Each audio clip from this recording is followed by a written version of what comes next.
கடைசியா போட்ட 2 வீடியோ. அது அண்ணாமலையுடைய கருத்துக்கு எதிராக இருந்திருக்கும். அவருடைய கருத்த விமர்சனம் பண்ற மாரி இருந்திருக்கும். அதனால அந்த 2 வீடியோ கமெண்ட்ஸ்லயுமே என்ன வச்சு செஞ்சுட்டீங்க. திட்டி தீர்த்திட்டீங்க. நான் முன்னாடியே சொல்லியிருந்தேன். அண்ணாமலை அவர்கள் ஃபேக்ட்டோட பாஜகவுக்கு எதிராக பேசினாருன்னா, ஃபேக்ட்ட வச்சு எதிராக பேசினாருன்னா, கண்டிப்பா அண்ணாமலைக்கு சப்போர்ட் பண்ணி பேசுவேன். ஆனா திமுக பண்ற மாரி மலிவான அரசியல் பண்ணாருன்னா, சப்போர்ட் பண்ண மாட்டேன். அண்ணாமலைக்கு எதிராக பேசுவேன்னு முன்னாடியே சொல்லியிருந்தேன். அத தான் நானும் பண்ணேன். நீட் விவகாரத்திலும் சரி, வடமாநில இளைஞர்கள்னு அழித்து அவர் பேசினார் இல்லையா? அந்த விவகாரத்திலும் சரி, அண்ணாமலையுடைய கருத்து ஏற்றுக்கொள்ளும்படியாக இல்ல. அதனால தான் அவருக்கு எதிராக பேசினேன். பட் இந்த வீடியோ அண்ணாமலைக்கு சப்போர்ட் பண்ற வீடியோ தான்.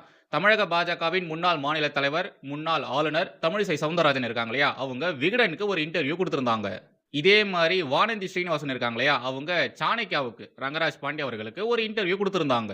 இந்த 2 இன்டர்வியூக்கு நடுவுல இருக்கக்கூடிய டிஃபரன்ஸ் என்னன்னா, ஃபர்ஸ்ட் நாம சாணக்யா இன்டர்வியூவ பார்க்கலாம். சாணக்யால ஏகப்பட்ட விஷயங்கள், நிறைய விஷயங்கள் பேசுன மாரி இருக்கும். பட் நீங்க நல்லா கவனிச்சு பார்த்தீங்கன்னா, ரங்கராஜ் பாண்டே மற்றும் வானதி ஸ்ரீனிவாசன் இவங்களுடைய இன்டர்வியூல பெருசா ஒண்ணுமே இருக்காது. வானதி ஸ்ரீனிவாசன் அவர்கள் ரங்கராஜ் பாண்டே இன்டர்வியூல பெருசா எதுவுமே போட்டு உடைச்சு பேசியிருக்க மாட்டாங்க. ஆல்ரெடி எல்லாருக்கும் தெரிஞ்ச சோசியல் மீடியால சுத்திட்டு இருக்கும் பார்த்திருக்கீங்களா? அந்த செய்திகள். அத தான் வானதி மேடம் அந்த இன்டர்வியூலயும் பேசியிருப்பாங்க. எக்ஸ்க்ளூசிவ் இந்த விவகாரம் குறித்து பெருசா யாருக்குமே தெரியாது. ஃபர்ஸ்ட் டைம் வானதி தான் இந்த இன்டர்வியூல பிரேக் பண்றாங்க அப்படின்னு சொல்ற மாரி, புதுசா எந்த விவகாரமும் சாணக்யா இன்டர்வியூல இருக்கவே இருக்காது. முக்கியமா அந்த இன்டர்வியூ லாஸ்ட்ல பார்த்தீங்கன்னா, ஏகப்பட்ட கட்ஸ் இருக்கும். நெறைய மியூட்லாம் பண்ணியிருப்பாங்க. எதுக்கு மியூட் பண்றீங்க? எதுக்கு கட் பண்றீங்க? தெரியல. நீங்க அண்ணாமலைய விமர்சனம் பண்றீங்கன்னு முடிவாயிடுச்சு. விமர்சனம் பண்றீங்கன்னா, அத முழுசா தான் பண்ணுங்களேன். ஏன் எந்த தொகுதி அப்படின்றத மியூட் பண்றீங்க? நெறைய கட் பண்றீங்க. ஏன்? ஏன் இது மாரிலாம் பண்றீங்க? விமர்சனம் பண்றதையும் முழுசா பண்ண மாட்டேன்றீங்க. சப்போர்ட் பண்றதையும் முழுசா பண்ண மாட்டேன்றீங்க. ஏங்க இப்படி பண்றீங்க? சாணக்யால ரங்கராஜ் பாண்டியா அவருடைய இன்டர்வியூ இருக்கு இல்லையா? வானதி மேடம் கூட. அது முழுக்க முழுக்க இப்படி தான் இருக்கும். பெருசா எதுக்குமே ஃபுல்ஃபில்லாலாம் ஆன்ஸர் அவங்க சொல்லியிருக்க மாட்டாங்க. இவர் கேட்கக்கூடிய கேள்விகளும் பார்த்தீங்கன்னா, ரொம்ப பாலிஷ்டா தான் இருக்கும். ஸோ பெருசா எனக்கு எந்த ஒரு விஷயமும் புதுசா தெரிஞ்சுக்கிட்ட மாரி இல்ல. சாணக்யா இன்டர்வியூ அப்படிதான் இருந்தது. ஆனா விகடன் இன்டர்வியூல தமிழிசை மேடம் இருக்காங்க இல்லையா? அவங்க ஏகப்பட்ட விஷயங்கள், ஊறப்பட்ட விவகாரங்கள் அதுல பேசியிருக்காங்க. உண்மைய சொல்லணும்னா, வானதி ஸ்ரீனிவாசன் அவர்கள விட பல விஷயங்கள உடைச்சு தமிழிசை மேடம் பேசியிருக்காங்க. அண்ணாமலை இதுவரைக்கும் தேர்தல்ல வெற்றி பெற்றிருக்கிறாரா? அண்ணாமலைக்கு அவ்வளவு வசதிகள் செஞ்சு குடுத்திருந்தாலும், அவரால வெற்றி பெற முடிஞ்சதா? அவர் கேட்ட தொகுதிகள் குடுத்திருந்தாலும், அவரால வெற்றி பெற முடியல. வெற்றி பெற முடியாத தலைவர்லாம் ஒரு தலைவரா? அப்படின்ற மாரிலாம் தமிழிசை மேடம் பேசியிருப்பாங்க. அரசியல்வாதிகளுடைய கேப்பபிலிட்டிய தேர்தல்ல வெற்றி பெறுவது, தோல்வி பெறுவது இத வச்செல்லாம் நம்மளால ஜட்ஜ் பண்ண முடியாது. இது நல்லாவே தமிழிசை மேடம் அவர்களுக்கு தெரியும். தெரிஞ்சிருந்தாலும் அண்ணாமலை விவகாரத்துல அவங்க இப்படி தான் பேசி வச்சிருக்காங்க.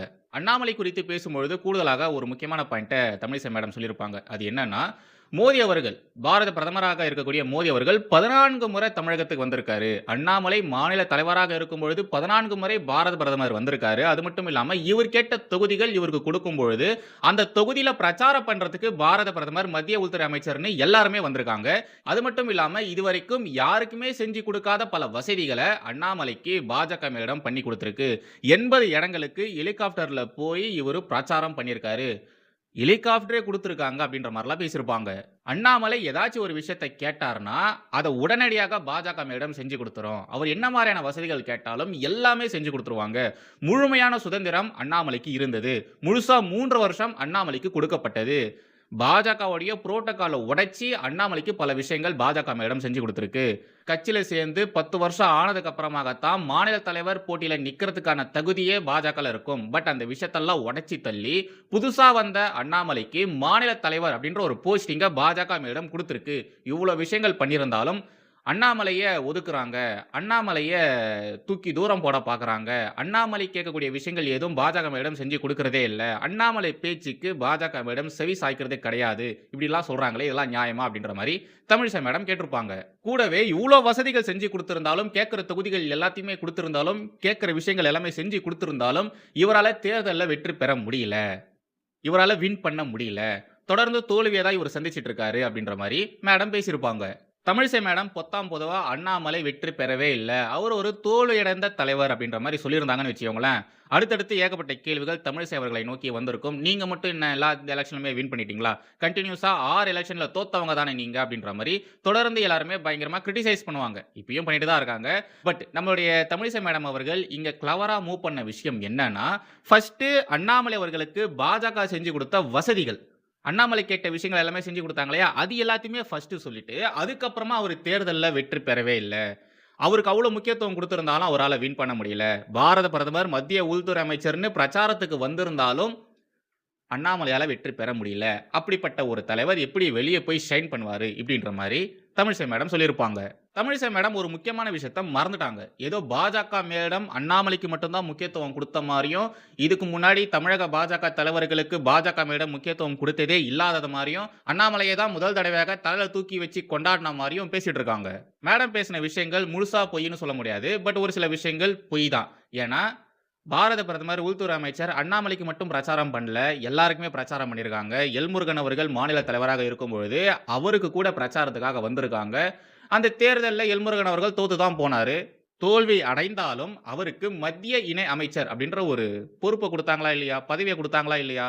சோ இங்க தோல்விய பார்த்து, வெற்றியை பார்த்து பாஜகவிடம் ஒருத்தர டிசைட் பண்றது கிடையாது. இவன் இப்படிதான், அவன் அப்படிதான் அப்படின்ற மாரி அவங்க டிசைட் பண்ண மாட்டாங்க. மேடம், மனசாட்சிய தொட்டு சொல்லுங்க. உங்களுக்கெல்லாம் பாரத பிரதமர் பிரச்சாரம் பண்ணதே இல்லையா? உள்துறை அமைச்சர் அமித்ஷா அவர்கள் உங்களுக்காக இதுக்கு முன்னாடி பிரச்சாரம் பண்ணதே இல்லையா? ஏதோ அண்ணாமலைக்கு மட்டும் தான் இவ்வளவு பண்ணி குடுத்தாங்க. அண்ணாமலைக்கு மட்டும் தான் சர்வ வசதிகளும் செஞ்சு குடுத்தாங்க அப்படின்ற மாரி பேசிட்டு இருக்கீங்க. தமிழிசை மேடம் பேசின விஷயங்கள பார்த்தீங்கன்னா, ஃபேக்ட்டோட பேசுற மாரி இருக்கும். பட் அது அப்படி கிடையாது. அவங்க பேசக்கூடிய இது மாரியான விஷயங்கள் எல்லாமே தமிழக பாஜகவுக்கும் சரி, பாஜக மேடத்துக்கும் சரி, எந்த விதத்திலுமே பிரயோஜனம் தராது. பேக் ஃபயர் தான் ஆகும். பேக் ஃபயர் தான் ஆகும். ஏன்னா, நீங்க பேசின சில முக்கியமான விஷயங்கள் இருக்கு இல்லையா? குறிப்பா அண்ணாமலை குறித்து, பாஜக மேடம் குறித்து பேசின விஷயங்கள் இருக்கு இல்லையா? அது எல்லாமே பியூர் வன்மம். பொறாம, வைத்தெரிச்சல், வன்மம் இதெல்லாம் இருந்தா மட்டும் தான் ஒருத்தங்களால இப்படிலாம் பேசவே முடியும். எங்களுக்கெல்லாம் இப்படி பாஜக மேடம் பண்ணதே கிடையாது. பொன்னாருக்கு பண்ணது கிடையாது. வானதி ஸ்ரீனிவாசனுக்கு பண்ணது கிடையாது. எனக்கு இது மாரிலாம் பண்ணது கிடையாது. இல கணேசன் அவர்களுக்கு இது மாரிலாம் பண்ணதே கிடையாது. இப்படிலாம் நீங்க சொல்றீங்க இல்லையா? இதுவே வைத்தெரிச்சலினுடைய வெளிப்பாடு தான். இதுக்கு நடுவுல அண்ணாமலை ஒரு ஃபெயில்டு பெர்சன் சொல்றீங்க. மேடம் நீங்க என்ன வேணாலும் சொல்லுங்க. ஆனா தயவு செய்து அண்ணாமலைய ஃபெயில்டு பெர்சன், ஃபெயில்டு பொலிட்டீஷியன் அப்படின்ற மாரி மட்டும் சொல்லாதீங்க. தேர்தல்ல அண்ணாமலை தோத்ததுக்கு காரணம் அண்ணாமலை மட்டும் கிடையாது. அங்க பாஜகவுடைய கட்டமைப்பு இல்ல. கூட்டணி கட்சிகள் ஒழுங்கா வேலை பார்க்கல.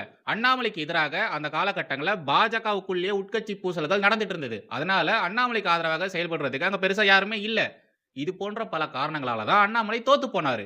பட் நீங்க டைரக்ட்டா அண்ணாமலை தோத்ததுக்கு காரணம் அண்ணாமலை மட்டும் தான் சொல்றீங்க இல்லையா? இதெல்லாம் தப்பு. அண்ணாமலை தோல்விக்கு பின்னாடி இவ்வளவு விஷயங்கள் இருக்கு. இதையும் நீங்க சொல்லணும். இது எதுவுமே சொல்லாம அண்ணாமலை ஒரு ஃபெயில்டு பெர்சன், ஃபெயில்டு பொலிட்டீஷியன். அவருக்கு அவ்வளவு வசதிகள் செஞ்சு குடுத்திருந்தாலும், அவர் தொடர்ந்து தோல்விய மட்டும் தான் சந்திச்சாருன்னு சொல்றதெல்லாம் வன்மம் தான். வேற எதுவுமே கிடையாது. கட்சியில சேர்ந்த உடனேயே அண்ணாமலைக்கு சீட்டு குடுத்தாங்க. அவர் கேட்கக்கூடிய தொகுதிகள பாஜக மேடம் குடுத்தது. தேர்தல் வேலைக்காக அவருக்கு ஹெலிகாப்டர் குடுத்தாங்க. அவர மாநில தலைவராக்குனாங்க. இது மாரிலாம் நீங்க சொல்றதெல்லாம் வைத்தெரிச்சலின் வெளிப்பாடு. உச்சக்கட்ட வைத்தெரிச்சலின் வெளிப்பாடு. நீங்க ஒத்துக்கிட்டாலும், ஒத்துக்கலனாலும் அந்த மனுஷனால தான், ஏன் அந்த மனுஷனால மட்டும் தான் தமிழக பாஜக வளர்ந்தது. அந்த மனுஷனால மட்டும் தான் தமிழக பாஜக மீது இருந்த அந்த ஒரு பொது பார்வையானது மாற்றப்பட்டது. அந்த மனுஷன் பாஜகல வந்ததுக்கு அப்புறமாக தான் நிறைய இளைஞர்கள் பாஜக பக்கம் வந்தாங்க. தேசியவாதம் பேசுனாங்க. அந்த மனுஷனால மட்டும் தான் தமிழக பாஜக தலைமையில இங்க ஒரு கூட்டணியை அமைக்க முடிஞ்சது. இதுக்கு முன்னாடி அவ்வளவு பேர் இருந்தீங்களே, எத்தனை முறை தமிழக பாஜக தலைமையில நீங்க தேர்தலை சந்திச்சிருக்கீங்க? அட்லீஸ்ட் உங்க தலைமைக்கு கீழே ஒரு கூட்டணிய அமைச்சிருந்தீங்க. உண்மையாலேயே அந்த மனுஷனால மட்டும் தான் வாக்கு சதவீதம், தமிழக பாஜகவின் வாக்கு சதவீதம் அதிகமாச்சு. அந்த மனுஷன் தேர்தல்ல ஜெயிக்காம வேணா இருந்திருக்கலாம். ஆனா அந்த மனுஷன் கட்சிய சாகாம பாத்துக்கிட்டாரு. கட்சி மீது இருந்த அவதூறுகள, கட்சி மீது அவதூறுகள் பரப்புனாங்க இல்லையா? முக்கியமா இந்த திமுக, அதிமுக மாதிரியான கட்சிகள் தொடர்ந்து பாஜகவுக்கு எதிராக அவதூறுகள் பரப்புனாங்க இல்லையா? அதெல்லாம் உடைச்சது அண்ணாமலை தான். அந்த அவதூறுகளை உடைச்சது மட்டும் இல்லாம, யார் யாரெல்லாம் அந்த அவதூறுகளை பரப்புனாங்களோ, அந்த அரசியல் தலைவருடைய முகத்திரைய மனுஷன் கிழிச்சு தொங்க விட்டாரு. இதுக்கு முன்னாடி பாஜக தலைவர்கள் அது மாரிலாம் செஞ்சிருக்காங்களா?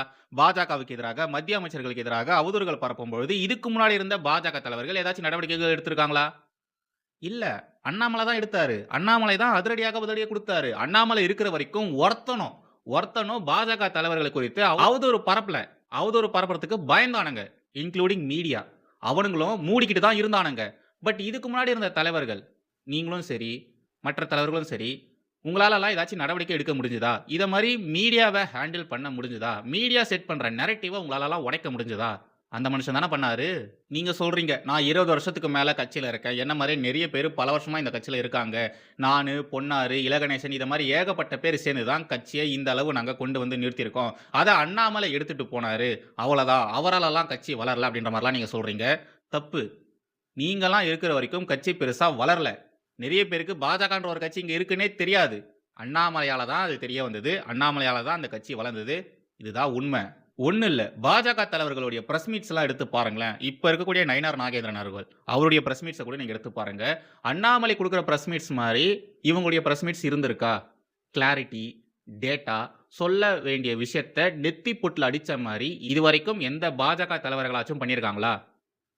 இல்ல. அண்ணாமலை தவிர்த்து வேற யாருமே பண்ணதே கிடையாது.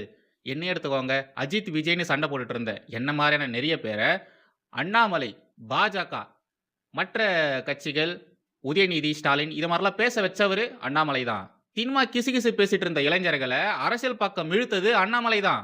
இதோ இவ்ளோ பேசுறாங்களே தமிழிசை மேடம். இவங்க என்னைக்காச்சும் பிரஸ் மீட்ல திமுகவையும், அதிமுகவையும், காங்கிரஸையும் கடுமையா விமர்சனம் பண்ணியிருக்காங்களா? இல்ல. ரொம்ப ரொம்ப சாஃப்ட்டா தான் பேசுவாங்க. சாஃப்ட்டா தான் எதிர்ப்புகள் தெரிவிப்பாங்க. ஏதோ மயில் மயில் ரேகையா? மயில் ரேகையில வருடி குடுக்குற மாரி தான் தமிழிசை மேடம் பேசுவாங்க. ஏங்க அந்த கட்சிக்காரனுங்க பாரத பிரதமரையும், மத்திய அமைச்சர்களையும், பாஜகவையும், பாரத மாதாவையும் அசிங்க அசிங்கமா திட்டுறானுங்க. அவனுங்கள நீங்க இப்படி தான் வருடி குடுப்பீங்களா? அதிரடியா பதிலடி குடுக்கணும். அத மாரிலாம் நீங்க பண்ணதே கிடையாது. அந்த மனுஷன் அண்ணாமலை தான் வச்சு செஞ்சாரு. ஒவ்வொருத்தனையும் வச்சு செஞ்சாரு. எவன்லாம் அவதூறு பரப்புனானோ அவனுங்கள எல்லாருமே நிக்க வச்சு கேள்வி கேட்டாரு. தோல் உரிச்சு தொங்க விட்டாரு. அவனுங்களுடைய போலி முகத்திரைய கீச்சு தொங்க விட்டாரு. இதுவரைக்கும் யாராச்சும் அது மாரிலாம் தமிழக பாஜகல பண்ணியிருக்காங்களா? அண்ணாமலை தானே பண்ணாரு. தேர்தல்ல தோத்ததுனால அவருக்கு கேப்பபிலிட்டி இல்லன்னு சொல்றதெல்லாம் தப்பு மேடம். தப்பு. இதுவரைக்கும் திமுகவ நீங்க ஆட்டங்காண வச்சிருக்கீங்களா? நான் தமிழிசை மேடம் மட்டும் சொல்லல. இதுக்கு முன்னாடி இருந்த பாஜக தலைவர்கள் அத்தன பேருமே சொல்றேன். திமுகவ அலற விட்டுருக்காங்களா? நாம ஏதாச்சும் பேசுனோம்னா நம்மள வச்சு செஞ்சுருவாங்களோ, வேற வழியா நம்மள போட்டு தள்ளிடுவாங்களோ அப்படின்ற மாரி திமுகவோ, அதிமுகவோ பயந்திருக்கா? பாஜக தலைவர்களை பார்த்து பயந்திருக்கா? இல்ல. பாஜகவெல்லாம் அவங்க ஒரு பொருட்டாவே பார்த்தது கிடையாது. இத்தனைக்கும் திமுக, அதிமுக இவங்களால தான் பாஜகன்ற ஒரு கட்சி இங்க இருந்திருக்கு. உயிர்ப்போட இருந்திருக்கு. ஏன்னா சும்மா சும்மா அவங்க தான் பாஜக பயத்த காட்டி இங்க அரசியல் பண்ணிட்டு இருந்தாங்க. பட் அண்ணாமலை அவர்கள் எப்போ வந்தாரோ, அண்ணாமலை வந்ததுக்கு அப்புறமா அண்ணாமலைய பார்த்து பயப்பட ஆரம்பிச்சாங்க. டிஎம்கே ஃபைல்ஸ் மாரியான விஷயங்கள அவர் வெளிய கொண்டு வந்து திமுகவினுடைய முகத்திலேயே கீச்சு தொங்க விட்டாரு. திமுக பண்ணக்கூடிய கேடுகெட்ட கேவலமான அயோக்கியத்தனமான அரசியல ரொம்ப ரொம்ப ஸ்ட்ரெய்ட் ஃபார்வர்டா எதிர்த்தது அண்ணாமலை மட்டும் தான். ஒண்ணும் இல்ல. இப்ப கூட திரு டி.ஆர். பாலு அவர்கள், திமுகவின் எம்பியா இருக்கக்கூடிய திரு டி.ஆர். பாலு அவர்கள் அண்ணாமலைய பார்த்து அலர்றாரு. அண்ணாமலை கோர்ட்டுக்கு வந்தா அந்த மனுஷன் கோர்ட்டுக்கு வரது கிடையாது. இத்தனைக்கும் டி.ஆர். பாலு போட்ட கேஸ் அது. அந்த கேஸுக்கு டி.ஆர். பாலுவே அப்பியர் ஆகுறது கிடையாது. அண்ணாமலை வராருன்னா அந்த மனுஷன் ஓடி போயிறாரு. அண்ணாமலைய பார்த்து இப்ப வரைக்கும் அவரு பயப்படுறாரு. நிறைய திமுக தலைவர்கள் பயப்படுறாங்க. இந்த ஒரு பெஞ்ச் மார்க்க கிரியேட் பண்ணது அண்ணாமலை தான். அந்த மனுஷன் மட்டும் தான். அப்புறம் இன்னொரு முக்கியமான விஷயத்தையும் சொல்லியிருப்பாங்க. நெறியாளர் வந்து ஒரு கேள்வி கேட்பாரு. தமிழக அரசியலுடைய எதிர்காலம் அப்படின்றது விஜய் விசஸ் உதயநிதி விசஸ் அண்ணாமலை இப்படிதான் இருக்க போகுதுன்னு சொல்றாங்க அப்படின்ற மாரி ஒரு கேள்விய வந்து அவர் கேட்பாரு. அதுக்கு தமிழிசை மேடம் கிடையாது, கிடையாது. அப்படிலாம் ஒண்ணும் கிடையாது. விஜய் விசஸ் உதயநிதி விசஸ் அண்ணாமலை அப்படின்ற மாரிலாம் ஒண்ணும் கிடையாதுன்னு சொல்லுவாங்க. அது தப்பு. உண்மையாலே தமிழக அரசியலுடைய எதிர்காலம் அப்படின்றது இவங்க 3 பேர மையப்படுத்தி மட்டும் தான் இருக்கும். விஜய், உதயநிதி, அண்ணாமலை. நம்ம சீமான் அவர்களையும் கண்டிப்பா சேர்த்துக்கிட்டே ஆகணும். ஏன்னா, அவர் அவ்வளோ வருஷமா அரசியல் பண்றாரு. அவருடைய கருத்தியல் அப்படின்றதே வேற. என்னதான் அவருடைய கருத்தியல் நமக்கு எதிரானதாக இருந்தாலும், அந்த மனுஷன் பேசுறதையும் நாம கேட்கணும். தமிழ் தேசியம் அப்படின்ற ஒரு விஷயத்துக்கும் இங்க ஒரு ஸ்பேஸ் இருக்கு. ஸோ, நாம அவரையும் இதெல்லாம் இன்க்ளூட் பண்ணி தான் ஆகணும். தமிழக அரசியல் எதிர்காலம் அப்படின்றது விஜய், உதயநிதி ஸ்டாலின், சீமான், அண்ணாமலை. இவங்க 4 பேர மையப்படுத்தி தான் இருக்கும். இந்த 4 பேருக்கு நடுவுல தான் போட்டியே. இதுல கண்டிப்பா யாரு ஷைன் ஆவாங்கன்னா, அண்ணாமலை தான். ஏன்னா, இந்த மனுஷன்கிட்ட மட்டும் தான் பொட்டன்ஷியல் அப்படின்றது இருக்கு. திரு உதயநிதி ஸ்டாலின் அவர்கள்கிட்ட ஃபேமிலி இருக்கு. ஃபேமிலி பேக்ரவுண்ட் இருக்கு. அவங்ககிட்ட ஒரு நல்ல கட்டமைப்பு இருக்கக்கூடிய ஒரு கட்சி கையில இருக்கு. என்னதான் இவ்ளோ விஷயங்கள் உதயநிதி கிட்ட இருந்தாலும், பொட்டன்ஷியல் அதாவது ஒரு இண்டிவிஜுவல் பொட்டன்ஷியல் அப்படின்றது திரு உதயநிதி ஸ்டாலின் அவர்கள்கிட்ட இல்ல. அண்ணாமலை கிட்ட மட்டும் தான் இருக்கு. விஜய் அவர்களுக்கும், சீமான் அவர்களுக்கும் அத பத்தி பேசுறதுக்கு விரும்பல. ஏன்னா, அவங்க பெருசா எதுவும் ஷைனும் பண்ணல. இந்த எலக்ஷன் அப்படின்றது லக்கிலி விஜய் அவர்களுக்கு சாதகமா அமைஞ்சு போச்சு. ஏன்னா, இங்க திமுகவுக்கு எதிராக ஸ்ட்ராங்கான ஒரு பொலிட்டிக்கல் பார்ட்டின்றது இல்ல. எடப்பாடி பழனிசாமி யாரும் பெருசா ஏத்துக்கல. ஸோ, அவங்க வந்து விஜய்க்கு ஓட்டு போட்டுட்டாங்க. அதுவும் முழுசாவும் போடல. ஃபுல் மெஜாரிட்டியோட விஜய் வின்னும் பண்ணல. ஸோ, விஜய் அவர்களுக்கும் பொட்டன்ஷியல் இருக்குன்றதெல்லாம் நம்மளால சொல்லவும் முடியாது. அவர் முதலமைச்சரா வந்ததுக்கு அப்புறமாவும் இங்க 1008 விஷயங்கள் நடந்துகிட்டே தான் இருக்கு. திமுகல நடந்ததே தான் இப்போ நடந்துட்டு இருக்கு. ஸோ, அவரெல்லாம் ஒரு மாற்று தலைவராக என்னால பார்க்க முடியல. ஆப்வியஸ்லி எதிர்கால அரசியல் அப்படின்றது அண்ணாமலை, விஜய், உதயநிதி ஸ்டாலின், சீமான் இவங்க 4 பேருக்கு நடுவுல தான் இருக்கும். தமிழிசை மேடம் சொல்லக்கூடியதெல்லாம் வன்மம். பியூர் வன்மம். நான் இப்பவும் சொல்றேன், தமிழக பாஜக இப்போ ஐசியூல இருக்கிற மாரி தான் இருக்கு. இன்னிக்கோ, நாளைக்கோ அப்படின்ற மாரி இழுத்துக்கிட்டு தான் இருக்கு. பட் பாஜக அப்படி கிடையாது. பாஜக மேலிடம் பயங்கர ஸ்ட்ராங்கா இருக்காங்க. என்டிஏவுடைய பலமானது நாளுக்கு நாள் அதிகமாயிட்டு இருக்கு. உத்தவ் தாக்கரேவுடைய கட்சியிலிருந்து நெறைய ரெபெல் எம்பிஸ்லாம் வந்துட்டு இருக்காங்க. ஸோ இவ்ளோ விஷயங்கள் அங்க நடந்துட்டு இருக்கு. பட் தமிழக பாஜகவை பொறுத்தவரைக்கும் ரொம்ப மோசமான ஒரு நிலையில தான் இருக்காங்க. தயவு செய்து நீங்க பாஜகல இருக்கக்கூடிய தலைவர்கள், தமிழக பாஜகல இருக்கக்கூடிய குறிப்பா தமிழக பாஜகல இருக்கக்கூடிய தலைவர்கள் அண்ணாமலையை விமர்சனம் பண்றீங்கன்னா, கிரிட்டிசைஸ் பண்றீங்கன்னா, தயவு செய்து ஃபேக்ட்டோட கிரிட்டிசைஸ் பண்ணுங்க. சும்மா வன்மத்தோட, வயித்தெரிச்சலோட, பொறாமையோட நீங்க ஏதாச்சும் பேசுனீங்கன்னா, அதனால யாருக்குமே பிரயோஜனம் கிடையாது. தமிழக பாஜகவுக்கு தான் அது எல்லாமே பேக் ஃபயர் ஆகும். அண்ணாமலை தான் கட்சிய விட்டு போயிட்டார் இல்லையா? அதுக்கப்புறமே ஏன் இப்போ வரைக்கும் அண்ணாமலையே புடிச்சு கடிச்சிட்டு இருக்கீங்க? அடுத்த வேலைய பாருங்களேன். கட்சிய எப்படி வளர்க்கணும்ன்றத பத்தி பாருங்களேன். அடுத்தடுத்த ஸ்ட்ராட்டஜிஸ பில்ட் பண்ணுங்களேன். தமிழகத்தில தமிழக பாஜக எப்படி அரசியல் பண்ணணும்? என்ன மாரியான ஸ்டெப்ஸ் எடுக்கணும்? அப்படின்றத பத்தி யோசிங்களேன். அத விட்டுட்டு இப்பவும் போனவர புடிச்சு கடிச்சிட்டு இருக்கீங்க. அண்ணாமலையுடைய கருத்துக்கள்ல உடன்பாடு இல்லன்னா, நீங்க அத தர்க்க ரீதியில, கருத்தியல் ரீதியில கிரிட்டிசைஸ் பண்ணுங்க. இவர் சொல்லக்கூடிய விஷயங்கள் தப்பு.